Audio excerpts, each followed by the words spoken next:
अगर आप मुझे अपनी ज़िंदगी के 7 मिनट दे दें तो मैं आपकी ज़िंदगी के आपको 7 साल वापस कर दूंगा।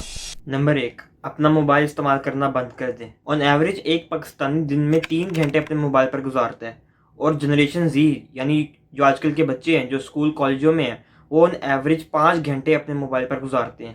अगर आप इस वक्त अपने मोबाइल फ़ोन की सेटिंग्स ओपन करें और वहाँ पर स्क्रीन टाइम पर जाएं, उस नंबर को उठाएं और मिनट्स में कन्वर्ट करें, और उस नंबर को 365 से मल्टीप्लाई करें, और फिर उस नंबर को 60 से डिवाइड करें, और फिर 24 से डिवाइड करें।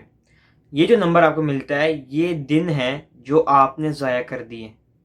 ऑन एवरेज अगर आप 3 से 5 घंटे के बीच में अपना टाइम स्पेंड करते हैं मोबाइल फ़ोन पर, तो आपने 1 साल के अंदर पूरे 55 दिन बर्बाद कर दिए।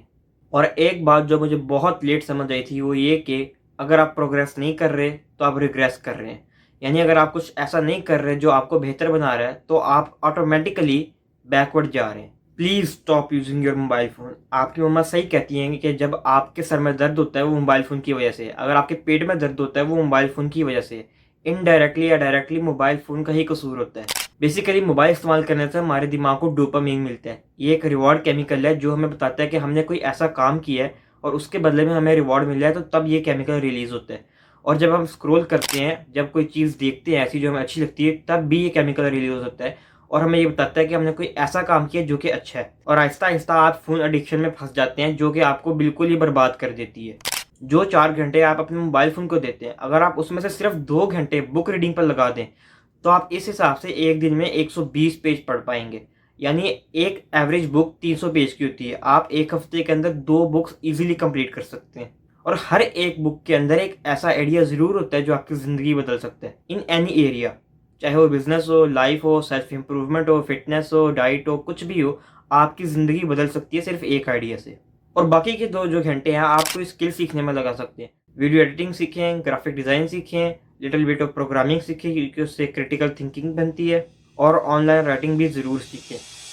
दूसरी बात, आप सोचना छोड़ दें, बिल्कुल छोड़ दें। आपको सोचने की बिल्कुल ज़रूरत नहीं है। हम जब भी सोचते हैं तो हम ओवरथिंकिंग की तरफ ही जाते हैं।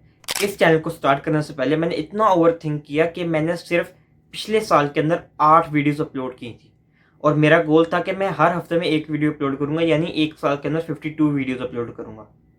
मैंने इतना ओवरथिंक किया कि क्या इसमें पैसा है? क्या लोग मेरी वीडियोज़ देखेंगे? क्या मैं उर्दू में कंटेंट बनाऊँ या इंग्लिश में कंटेंट बनाऊँ? क्या मैं पर्सनल ब्रांड के रिलेटेड कंटेंट बनाऊँ या फिर बिज़नेस के रिलेटेड बनाऊँ या सेल्फ इम्प्रूवमेंट या फिटनेस के रिलेटेड? इतना ओवरथिंक करने के बाद मैंने अब फाइनली एक्शन लिया है। हम में से ज़्यादातर लोग इसी तरह अपना वक़्त ज़ाया कर देते हैं। हम ओवरथिंकिंग करते-करते ओवर प्लानिंग भी कर बैठते हैं। एक बुक है don't believe everything you think, जिसके अंदर ऑथर ने ये बताया कि आपको सोचने की ज़रूरत ही नहीं है। हमारा माइंड इसलिए सोचता है क्योंकि वो सर्वाइवल के लिए ज़रूरी है, और उसका सॉल्यूशन उन्होंने अपनी किताब में बेहतरीन तरीके से बताया है, जिसका जिक्र मैंने अपने फ्री वीकली न्यूज़लेटर में भी किया था, जिसका लिंक आपको डिस्क्रिप्शन में मिल जाएगा। और वो अपनी किताब में ये सॉल्यूशन बताते हैं कि अल्लाह ताला ने हमारे दिमाग को 2 हिस्सों में रखा है, एक कॉन्शियस और दूसरा सबकॉन्शियस। अब ये जो सबकॉन्शियस माइंड है ना, ये बहुत ताकतवर है। आप इसे जो भी बताएंगे ये याद रखेगा और कभी भी नहीं भूलेगा। जिस तरह आप नमाज़ पढ़ते हैं, और कभी-कभी ऐसा होता है कि आप नमाज़ में कुरान पाक पढ़ रहे हैं या फिर नमाज़ अदा कर रहे हैं और आप कुछ और सोच रहे होते हैं साथ-साथ, क्योंकि आपको कुरान पाक पढ़ने या फिर नमाज़ अदा करने की इतनी आदत हो जाती है कि वो सबकॉन्शियस माइंड में बैठ जाता है सब कुछ, और जो आपका कॉन्शियस माइंड है फिर वो एक्टिवेट हो जाता है।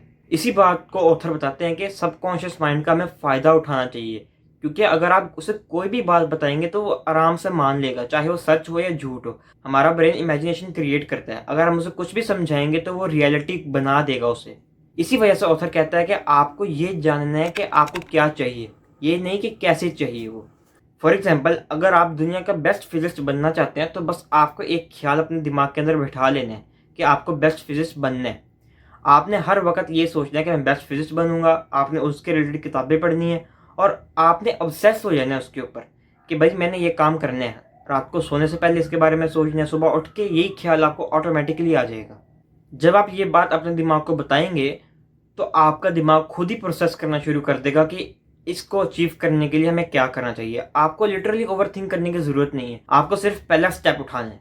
जब हम कोई भी काम शुरू करते हैं तो हम सबसे पहले एक प्लान बनाते हैं और उसको फॉलो करते हैं, लेकिन ये काम बिल्कुल ही गलत है, क्योंकि ये हमें ओवर प्लानिंग के ट्रैप में ले जाता है। आपको सबसे पहले एक्शन लेना है और फिर सोचना है कि ये कैसे करना है आपको।